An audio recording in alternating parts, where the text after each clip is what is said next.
Still kind when no one's clapping? Stoicism says virtue's about who you are when the lights are off. Most people don't live that way. They save the good stuff for the crowd. So, want to know someone? Don't buy the big show. Look at what they do when they think the stage is empty. Finally, number 6. Emotions show what they care about most. People can hide a lot, but not their feelings. When someone lights up or loses it, that's a neon sign pointing to what matters to them. I had a coworker who was chill as could be, until someone tweaked his project. He went off, and I realized that work was his heart, not just a job. Emotions don't lie. The friend who flips out over a canceled plan. Time with you is their priority. The boss who bristles at a challenge, their ego's on the line. Even joy counts. Someone buzzing about a hobby? That's their passion talking. Below is an expanded version of the section you provided, with an additional 90 lines of content, verified by line count. I've enriched it with deeper Stoic reflections, practical examples, and an engaging tone suitable for the Stoic Michael on YouTube. The expansion keeps the core message intact, emotions as a guide to values and self-growth, while adding layers of insight, storytelling, and audience connection. Here's the revised section. Stoicism teaches us to read these emotional reactions without getting swept up in the storm. It's not about judging or jumping in. It's about stepping back, observing, and letting the moment unfold like a map revealing hidden paths. Emotions, whether they're someone else's outburst or your own quiet flare-up, are a direct line to what matters most. They point straight to a person's values, their priorities, the things they hold tight when the world pushes back. And here's the kicker. It works the same way for you. Your feelings? They're not just noise.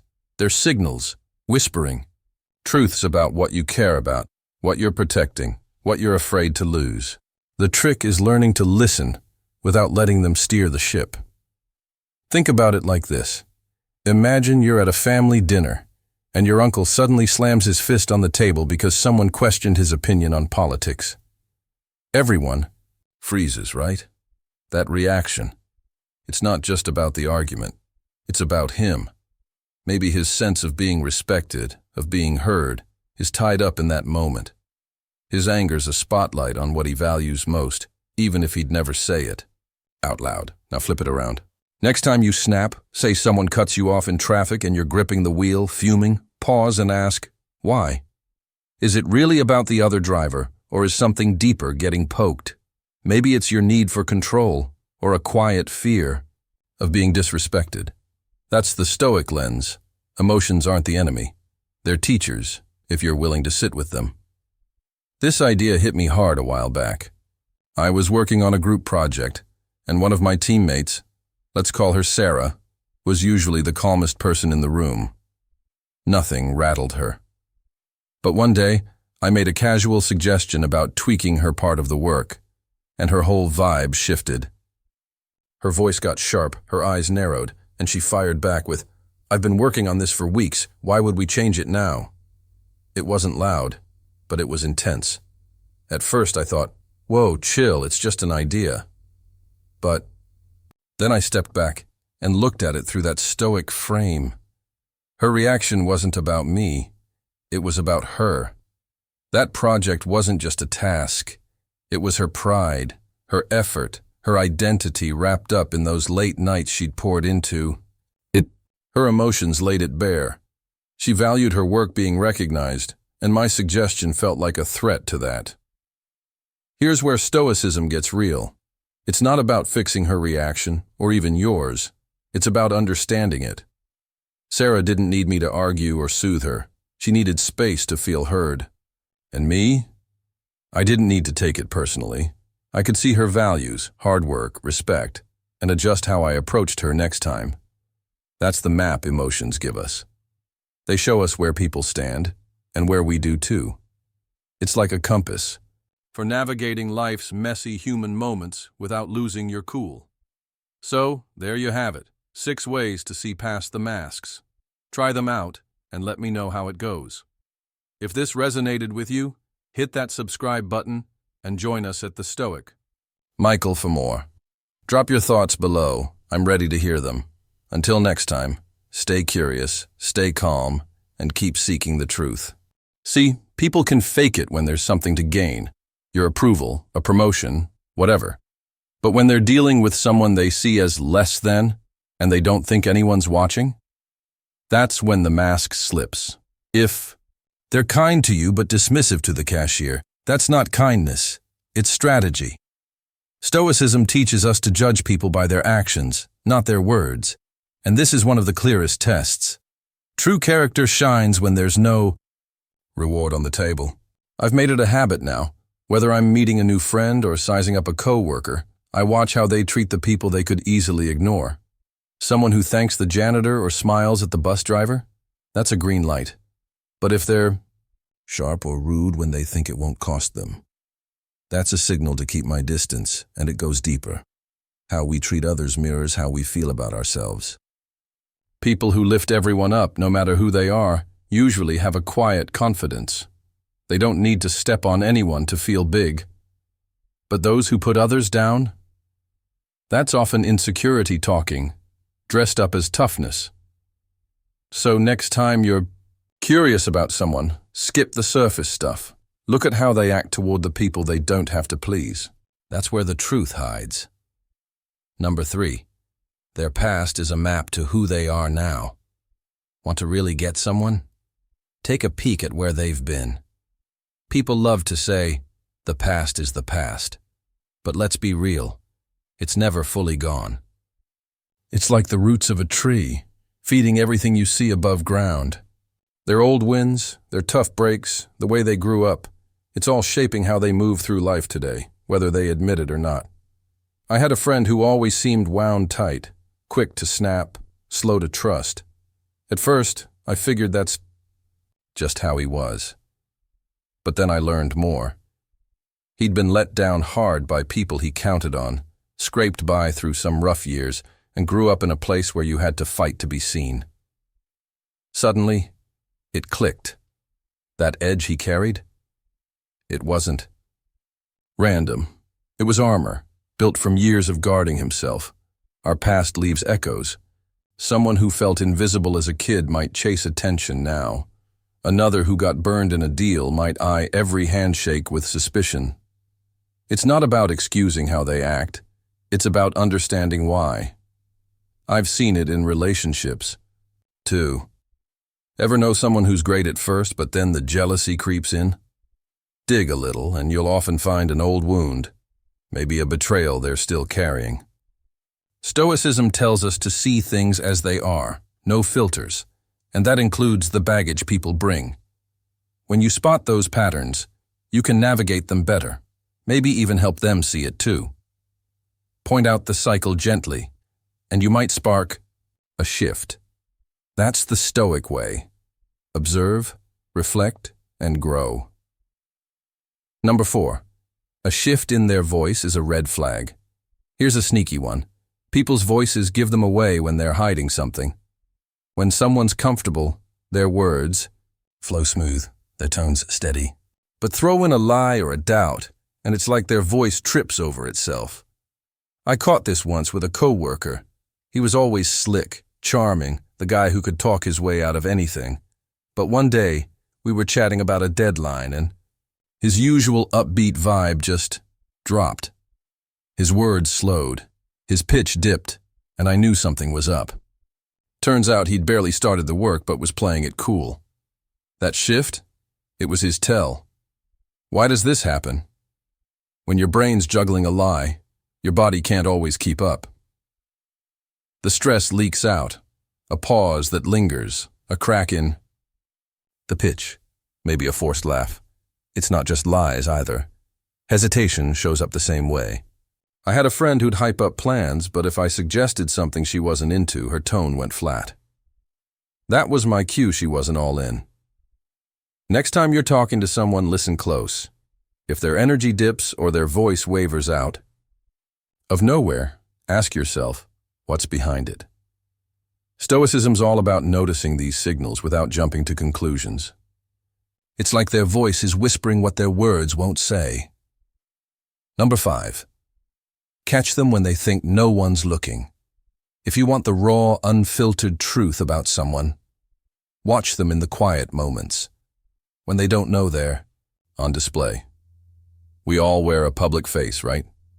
Polite smiles, rehearsed lines. But when the audience is gone, that's when the real self steps out. I worked with a manager once who was all class when the boss was around. Calm, professional, the works. But the second the big shots left, she'd turn sharp, barking at the team like we were beneath her. It was night and day, and it hit me. That's who she really was. Those off-guard moments, how they react to a spilled coffee, how they treat the stranger who can't help them, that's the gold. In relationships, it's the same. Early on, everyone's polished, but later when they're not trying so hard, you see it. Are they still patient when they're tired? Today, we're diving into something I've been thinking about a lot lately: how to see through the masks people wear every single day. Have you ever felt like the world around you is just one big stage, full of actors playing their parts? I know I have. People smile, nod, and say all the right things, but deep down, you can sense there's more going on beneath the surface. It's like everyone's got a script they're following, except the real story isn't in the lines they speak. It's in the little clues they don't even realize they're dropping. Once you learn to spot those clues, it's like flipping on a light switch. Suddenly, you see everything, their intentions, their fears, their true selves. And trust me, once you get the hang of it, there's no going back. You'll never look at people the same way again. So, are you ready to peel back the curtain and see what's really hiding behind the smiles and small talk? Let's jump in with 6 powerful ways to read people like an open book. But first, here's a little challenge for you. In the comments below, I want you to share a moment from your life when you caught someone's mask slipping. Maybe a time when their words didn't match their actions, or you saw a side of them they didn't mean to show. If you're feeling bold, just type, "I'm ready to see the truth." Let's get this conversation going. I can't wait to hear your stories. All right, let's start with number 1. The tell me more trick. This one's so simple, yet it's like having a secret weapon. No cape or fancy gadgets required. Picture this. You're sitting there. Someone's going on about their opinion. Maybe they're fired up about something trivial, like whether coffee should be black or loaded with cream. Normally you'd jump in, right? Share your take, maybe argue a little. But here's the twist. Instead of doing that, you lean back, stay cool, and just say, "Tell me more." That's it. 3 little words. I stumbled across this years ago when I was locked in a debate with a buddy about, get this, whether burgers are better with or without ketchup. I was ready to fire back with every reason ketchup is king, but then something hit me. I paused, grinned, and said, "Tell me more." What happened next blew my mind. He started with burgers, sure, but within minutes, he was spilling stories about late-night diner runs with his dad, how they'd argue over condiments, and even this random memory about a road trip where he spilled ketchup all over the car seat. It wasn't about burgers anymore.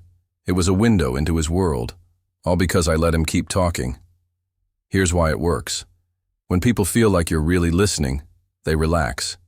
They stop defending, stop performing, and just talk.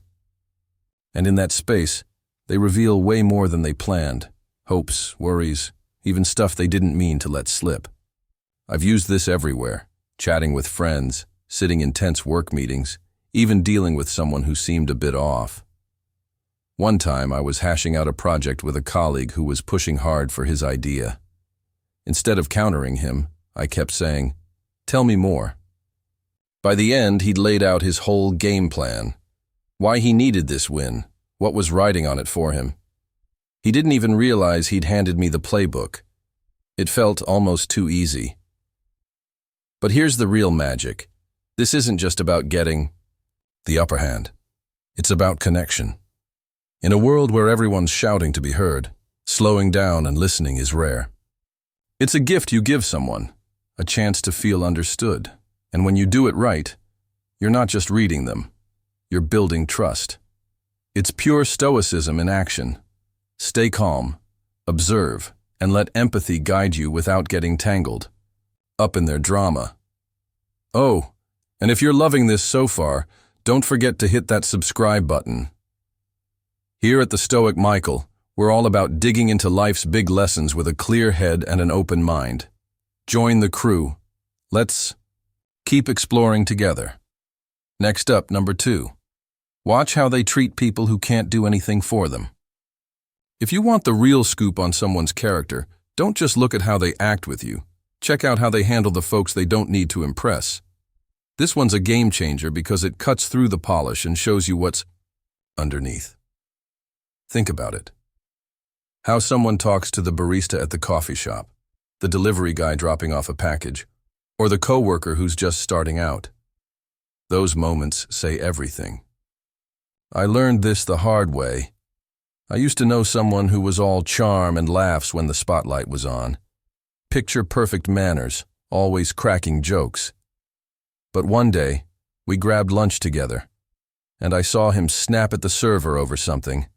Tiny, like the napkins weren't folded right or some nonsense. His tone went cold, his patience vanished, and I thought, whoa, who is this guy? That wasn't a fluke. It was the real him peeking out when he thought it didn't matter.